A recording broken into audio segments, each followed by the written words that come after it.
오늘은 지금으로부터 약 15년 후 2040년 무렵을 가정하여 AI가 예측하는 미래를 에세이 영상 형태로 제작해보았습니다. 미래 예측은 본질적으로 불확실성을 동반하지만 현재의 기술 발전 추세와 사회적 경제적 흐름을 고려함으로써 유의미한 시나리오를 그려볼 수 있습니다. 다음은 그러한 시나리오의 집합체이며 시청자들에게 미래 대비와 통찰의 힌트를 제공하고자 합니다. 미래 대비와 통찰의 힌트를 생각하기에 앞서 문명 발달 과정부터 되돌아볼 필요가 있습니다. 지중해 절대강국으로 부상하게 된 로마는 시대적 요구에 부응하지 못하면 역사적 퇴행으로 빠져들게 되는 위태로운 정점에 있었습니다. 이것은 무언의 압박이었습니다. 인류 공존과 번영은 그냥 주어지는 게 아닙니다. 시대적 요구가 충족되지 못하면 없었던 일이 돼버리고 도약의 발판은 벼랑 끝이 되면서 날개가 없는 물체는 추락합니다. 바로 그때 혜성처럼 나타난 사람이 카이사르였습니다. 카이사르는 경쟁과 갈등, 양육강식 논리를 종식시키려고 했습니다. 오늘날 유엔처럼 인류 공존과 번영을 모색하면서 관용과 포용 정신을 이야기했습니다. 지성적인 달력으로 알려진 이집트력을 도입하고 기원전 45년을 문명시대 원년으로 율리우스력을 선포했습니다. 그 당시 공교육이 없었던 로마의 지식 모두를 아우르는 무세이온 제도를 도입하려고 테렌티우스 바로를 초대 도서관장으로 임명도 했습니다. 그러나 카이사르 암살 당시 19세였던 옥타비아누스가 제위에 오른 다음 대학과 같은 공교육이나 도서관 대신 만신전에 해당하는 판테온 신전을 지으면서 정신문화와 문질 문명이 동반 성장하지 못하게 했습니다. 기원전 44년 카이사르가 암살당하지 않았다면 로마는 어떤 모습이었을까? 문명의 맹아 겨자씨 한 알에 대해서 말한 예수가 십자가 상에서 죽임을 당하지 않았다면 문명사회를 앞당길 수 있었을까? 문명의 선구 카이사르와 나사렛 예수는 필자가 설정한 가설입니다. 가설은 어떤 사실을 설명하거나 이론 체계를 연역하려고 설정한 가정입니다. 가설로부터 도출된 이론이 관찰이나 실험으로 검증되면 진리가 됩니다. 자연과 사회에 대한 지식을 확대 발전시키는데 가설은 중요한 역할을 합니다. 천문학에서 이룩한 새로운 행성의 발견이나 물리학에서 이룩한 원자와 핵, 구조의 해명, 여러 가지 입자 발견은 모두 가설의 설정과 증명에 의해서 이루어졌습니다. 창의적 가설은 지식을 확대 발전시키는데 중요한 역할을 합니다. 기초 자료가 부족한 상태에서 논리적 사고가 뛰어난 이들이 창의력을 발휘하면서 지식 배양으로 잃어버린 과거를 되살릴 수 있습니다. 역사적 진실은 소멸되지 않습니다. 바람에 꽃가루가 날리듯 사방팔방으로 흩어지면서 씨앗 형태로 존재합니다. 문명시대 천국은 좋은 씨를 제밭에 뿌린 사람과 같다. 문명시대 천국은 여자가 가루 서말 속에 갖다 넣어 전부 부풀게 한 누룩과 같다. 문명시대 천국은 밭에 감춰진 보화와 같다. 문명시대 천국은 좋은 진주를 구하는 장사와 같다. 문명시대 천국은 바다에 치고 각종 물고기를 모으는 그물과 같다. 문명시대 천국은 자기 아들 혼인잔치를 베푼 어떤 임금과 같다. 문명시대 천국은 등을 들고 신랑을 맞으러 나간 열 처녀와 같다. 문명시대 천국은 어떤 사람이 타국에 가면서 종들을 불러 자기 소유를 맡김과 같다. 문명시대 천국은 좋은 씨를 제밭에 심은 사람과 같다. 비유는 단연합권입니다. 길가에 떨어진 씨앗은 새들이 와서 먹어버리고 돌밭에 떨어진 씨앗은 뿌리가 없어 말라버리고 가시떨기에 떨어지면 가시가 자라서 기운을 막아버리고 좋은 땅에 떨어진 씨앗은 많은 결실을 맺는다. 성장할 때 환경이 좋아야 한다는 이야기였습니다.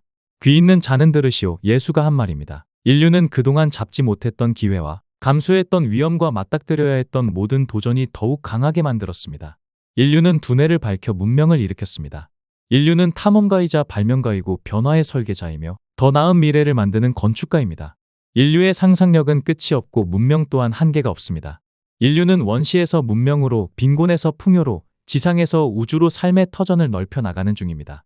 광대하고 무궁한 우주 공간을 탐험할 수 있는 첨단 기술 발달이야말로 시대의 표적입니다.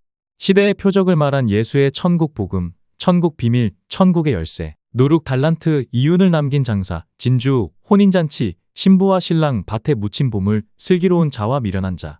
이와 같은 용어는 창조적 상상력과 지적 호기심을 자극하는 매력적인 단어들입니다.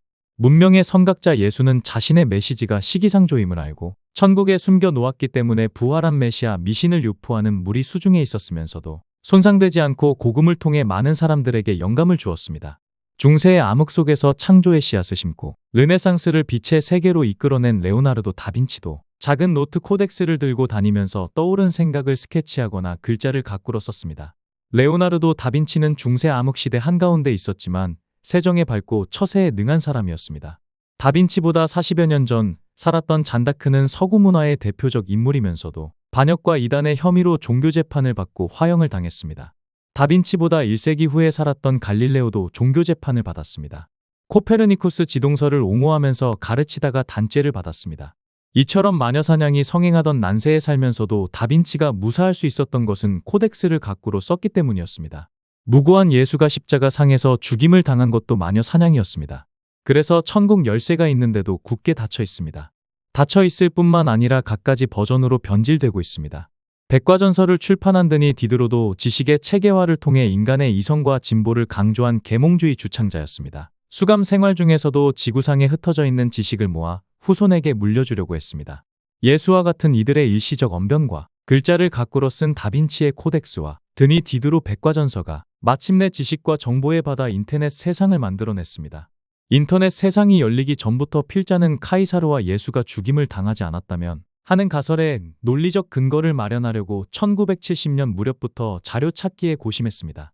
그러나 컴퓨터가 2000년부터 상용화되기 시작했기 때문에 필자는 30여 년 동안 청계천 중고 서점가를 드나들면서 지식과 정보 수집의 혈안이 되었던 넉마주의 수준에 머물러 있었습니다.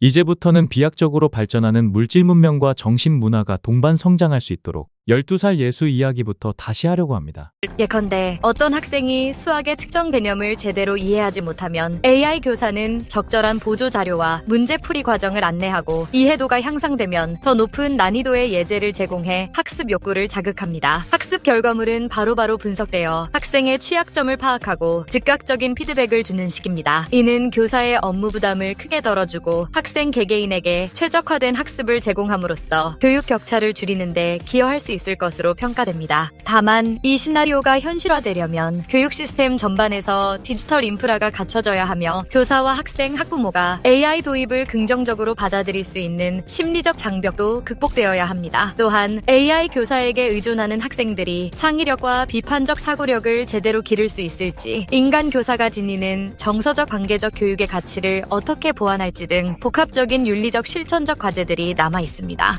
결국 미래는 이미 시작되었다는 말처럼 15년 후의 세상을 만드는 씨앗은 우리가 현재 하고 있는 선택과 행동에 의해 결정될 것입니다. 빠르게 발전하는 AI와 디지털 기술을 인간다운 가치와 융합해 모두가 혜택을 누릴 수 있는 방향으로 발전시키려는 노력이 절실합니다. 그리고 그 과정에서 가장 중요한 점은 인간이 어떤 역량과 태도를 갖추어야 하는가라는 질문에 진지하게 답하는 일입니다. 창의력, 비판적 사고, 공감 능력, 윤리의식, 협업기술 등은 앞으로 더더욱 소중해질 것이며 이를 토대로 AI가 가져다주는 혁신을 현명하게 활용해 나가는 사람들이야말로 15년 후에 진정한 주인공이 될 것입니다.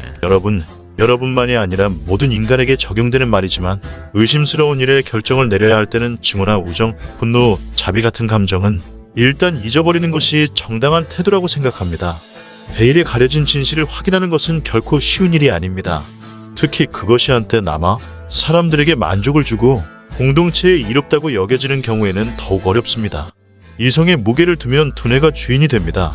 하지만 감정이 지배하게 되면 결정을 내리는 것은 감성이고 이성이 끼어들 여지는 사라지고 맙니다. 여러분은 역사를 상기해 주시기 바랍니다. 많은 군주와 많은 민족이 분노나 자비에 사로잡힌 나머지 멸망했습니다.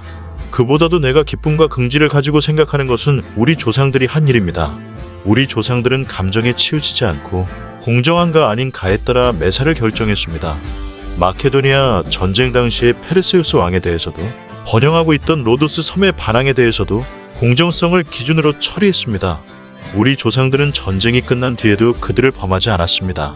왜냐하면 전쟁을 일으킨 것 자체만으로는 아무도 처벌할 수 없기 때문입니다. 하지만 의원 여러분, 모든 인간이 언행의 자유를 평등하게 누릴 수 있는 것은 아닙니다. 사회 밑바닥에 살고 있는 천민이라면 분노에 사로잡혀 행동하는 것도 용납될 것입니다.